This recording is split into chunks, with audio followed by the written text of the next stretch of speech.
الحمد لله الحمد لله الحمد لله الحمد لله الحمد لله الحمد لله الحمد لله.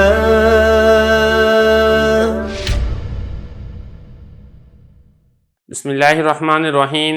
علم الصیغہ کا 8واں باب ہے معطل کی گردانیں. سبق نمبر 10 میں خوش آمدید. آج کے اس سبق کے اندر ہم اجوف واوی سے باب سمیع یسمعو کی جو گردان ہے خاف یخاف وہ پڑھیں گے. دیکھیں اجوف واوی ہے یعنی اس کے جو عین کلمہ ہے اس میں واو ہوگا. باب سمیع ہے تو سمیع میں آپ کو معلوم ہے کہ ماضی میں عین کلمہ مکسور اور مضارع میں عین کلمہ مفتوح ہوتا ہے. سمیع یسمعو باب کا کیا ہے؟ الخوف ڈرنا. یہ ہے اسے تو یہ خاف یخاف کیا تھا اصل میں؟ خاویف یخوافو خوفا فہو خاوف و خویف یخوف خوفا فہو مخووف سے مخوف. تو اس طریقے سے بنے گا. بہرحال تفصیل آگے کر لیتے ہیں. امر ہے خف نہیں ہے لا تخف. یہ تو ہو گیا اس میں تھوڑا سا خلاصے کے طور پہ صرف صغیر. اب آگے اس کی گردانیں بتا رہے ہیں. ماضی معروف خافا خافا خافو خافت خافتا خیفنا. اب یہاں پہ قانون کیا لگے گا؟ خاویفہ تھا نا تو وہی کالا والے قانون سے خافہ ہو گیا. خاویفہ خاویفہ خاویفو خاویفت خاویفتا تو کالا والا قانون لگا خافہ ہو گیا. اب اس کے بعد آگے وہی التقاء ساکنین ہوگا جمع مونث سے لے کے اس طریقے سے جمع متکلم تک. کالا والا قانون تو سب میں لگے گا لیکن یہ جمع مونث سے جمع متکلم تک التقاء ساکنین بھی ہوگا کیونکہ یہاں پہ فا جو ہے آگے آپ کو معلوم ہے کہ فا یہ ساکن ہے تو التقاء ساکنین کی وجہ سے جو الف ہم نے بنایا تھا وہ گر جائے گا. اور یہ جو الف ہے اس کے گرنے کے بعد جو خا ہے یعنی جو فا کلمہ ہے اس کو ہم کسرہ دے دیں گے. کسرہ کیوں دیں گے؟ وہ اس وجہ سے دیں گے کہ اس کا جو عین کلمہ ہے وہ مکسورہ خاویفہ تھا تو اس لیے فرمایا کہ خیفنا اور بعد کے تمام صیغوں میں حذف عین کے بعد کسرہ عین کی وجہ سے فا کلمہ کو کسرہ دے دیا گیا.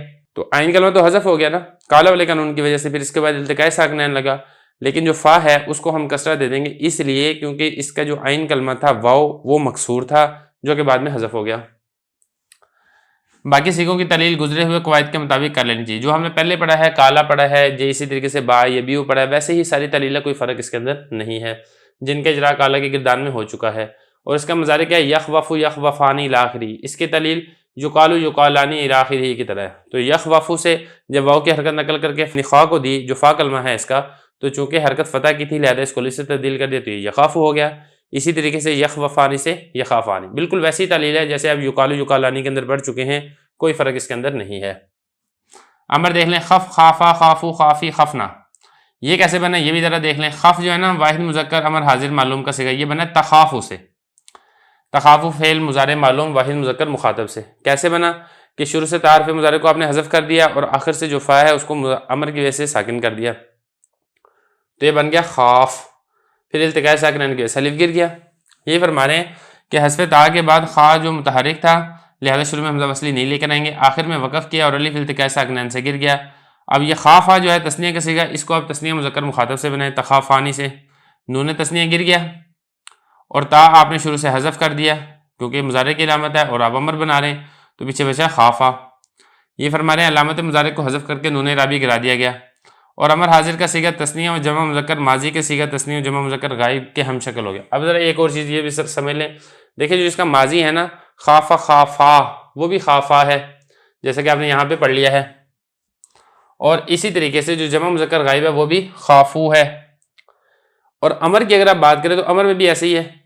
امر میں تثنیہ آئے گا خافا اور جمع آئے گا خافو. تو دیکھنے کے اعتبار سے دونوں ہم شکل ہے لیکن جب آپ ان کے اصل نکالیں گے تو پھر دونوں میں فرق ہو جائے گا کیونکہ جو خافا خافو ہے یہ کیا تھا اصل میں خاویفا خاویفو. کال والے قانون سے خافا خافو ہو گیا. اور یہ جو خافا خافو ہے یہ بنا ہے خافا بنا تخافانی سے اور خافو بنا تخافونا سے. تا حرف مضارع کو حذف کر کے آخر سے جو نون ہے جو کہ مضارع کی علامت ہے وہ گرا دیا تو اس طریقے سے خافا خافو ہو گیا. تو لفظوں کے اعتبار سے ہم شکل ہے لیکن اصل کے اعتبار سے اس کے اندر فرق ہے. آگے امر حاضر بانون تاکید ثقیلہ کی گردان دیکھ لیں. خافنا خافانی خافنا. اس طریقے سے آپ نے گردان بنانی ہے. دیکھیں یہ خافنا جو ہے یہ بنا ہے خف سے تو خف کے اندر تو الف ہم نے حذف کیا تھا التقاء ساکنین کی وجہ سے لیکن چونکہ اب نون تاکید ثقیلہ کا لگا اور پیچھے والا جو فا ہے وہ متحرک ہو گیا تو لہذا اب التقاء ساکنین کا جواز باقی نہ رہا اس لیے حذف شدہ الف واپس لوٹ آئے گا. یہ فرما رہے ہیں کہ جو الف خف میں گر گیا تھا اجتماع ساکنین نہ رہنے کی وجہ سے واپس آ گیا نہیں، لم لام امر کے سیغوں کی گردان زبانی کر لینی چاہیے اور مذکورہ قواعد کے مطابق ان کی تعلیل کر لینی چاہیے۔ تو دیکھیں تبدیلی اور فرق کوئی نہیں ہے، جو آپ پیچھے پڑھ چکے ہیں قال یقولو کے اندر، یا اسی طریقے سے آپ اس کے اندر پڑھ چکے ہیں باع یبیع کے اندر، بالکل ایسے ہی اس کے اندر ہے، کوئی فرق نہیں ہے۔ مثال کے طور پہ تھوڑا سا ہم دیکھ بھی لیتے ہیں، لام امر میں جیسا کہ میں نے آپ کو پہلے بتایا تھا کہ جو واحد کے صیغے ہوتے ہیں، واحد مذکر غائب، واحد مؤنث غائب، واحد مذکر حاضر، واحد متکلم، جمع متکلم، اس میں چونکہ جو لم جازمہ جب داخل ہوتا ہے تو آخر سے حرف ساکن ہو جاتا ہے، تو لہذا التقاء ساکنین سے آپ حرف علت کو حذف کر دیتے ہیں، تو یہاں پر بھی آپ حذف کر دیں۔ مثال کے طور پہ جیسے کہ ہم واحد کا صیغہ دیکھ لیتے ہیں، خاف ہے نا، خاف لیتو خاف، یہ تو ہو گیا امر۔ اب آپ لم کا دیکھ لیں صیغہ، لم یخف، خاف یخافو تھا نا، لیکن جب لم لگا تو یخف ہو گیا، فا ساکن ہو گیا، تو اس لیے التقاء ساکنین سے الف گر گیا۔ یا اسی طرح لم تخف، لم اخف، لم نخف، اسی طریقے سے نہیں کی گردان ہے، لا تخف، لا یخف، لا اخف، لا نخف، تو کوئی فرق نہیں ہے، جو اصول ہم نے پہلے پڑھے ہیں، جو تعلیل کا طریقہ ہم نے پہلے پڑھا ہے، وہی تعلیل کا طریقہ یہاں پر بھی جاری ہوگا۔ یہ فرما رہے ہیں کہ مذکورہ قواعد کے مطابق ان کی تعلیل کر لینی چاہیے، اور جس طریقے سے آپ نے پڑھا تھا نا کہ جب نون تاکید ثقیلہ کا لگے گا تو پھر جو چونکہ التقاء ساکنین کا سبب باقی نہیں رہے گا تو حذف شدہ حرف علت واپس لوٹ آئے گی، تو یہاں پر بھی آپ ایسے کریں کہ جب آپ تاکید ثقیلہ کی گردان بنائیں گے تو جو الف حذف ہوا تھا آپ اس کو واپس لوٹا دیں گے اور التقاء ساکنین وہ ختم ہو جائے گا۔ آگے دیکھیں فائدہ، امر محموز کے ان صیغوں سے جن میں یسلو والے قاعدے سے حمزہ حذف ہو گیا ہو۔ اچھا یہ ایک سوال ہے، پہلے آپ سوال سمجھ لیں پھر اس کا جواب دے دیتے ہیں جو کہ یہاں پہ حضرت نے ذکر کیا ہے۔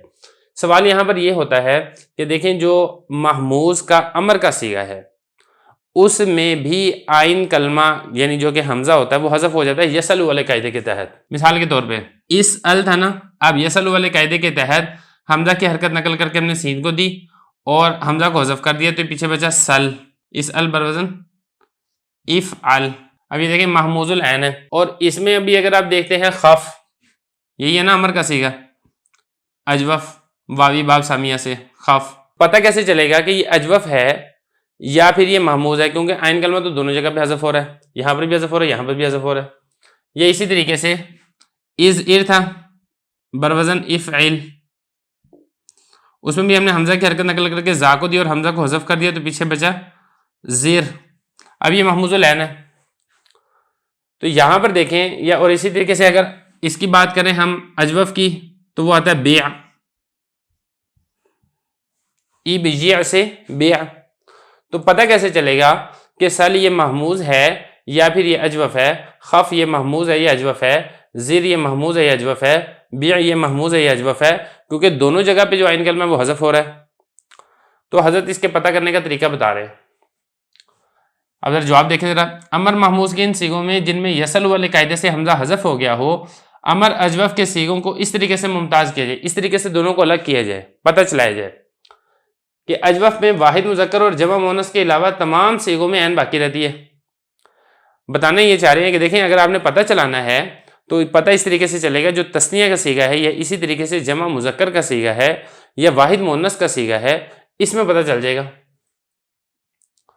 جیسے قولو قولا قولو قولی، اب یہاں پہ دیکھیں جو کل کے اندر واو حذف ہوئی تھی نا، قال یقول سے کل، جو کل کے اندر اقول سے کل بنا واو حذف ہوئی، لیکن جب آپ نے تثنیہ بنایا تو یہ واو واپس لوٹ آئے گی۔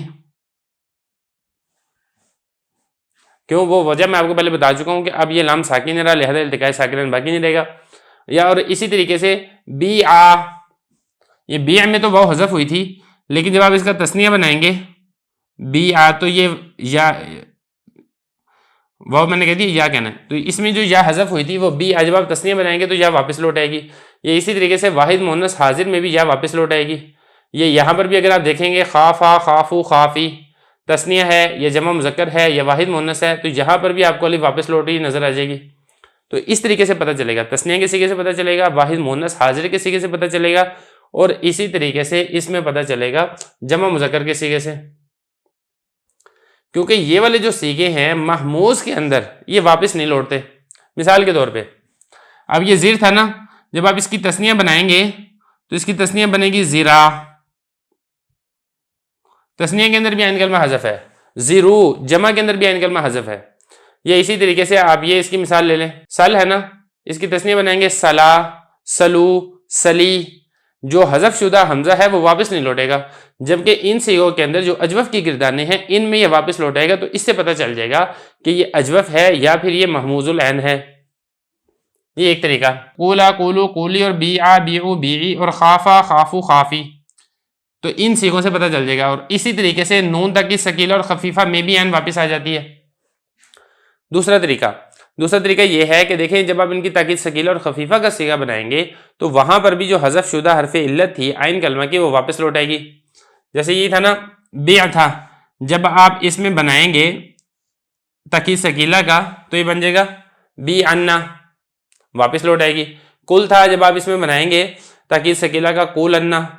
خف تھا، جب آپ نے بنایا اس کا تاکید ثقیلہ تو بن جائے گا خاف انا۔ لیکن جو محموز العین ہے اس کے تمام صیغوں میں عین حذف رہتی ہے، اس میں واپس نہیں لوٹتی، جیسے زر زرا زرو زری اور زرنا، یا اسی طریقے سے سلا سلو سلی۔ اسی طریقے سے جب آپ سلنا بنائیں گے تو آپ اس کو سلنا ہی پڑھیں گے، سالنا نہیں پڑھیں گے کہ جو حمزہ جو تھا عین کلمہ میں واپس لوٹیں، ایسا نہیں ہوگا۔ تو دو طریقوں سے فرق ہوگا، ایک فرق ہوگا تثنیہ جمع مذکر واحد مؤنث کے صیغوں سے، اور دوسرا فرق ہوگا تاکید ثقیلہ اور تاکید خفیفہ میں۔ اس میں جو حذف شدہ حرف علت ہے وہ تو واپس لوٹائے گا، لیکن جو حذف شدہ حمزہ ہے وہ واپس نہیں لوٹے گا۔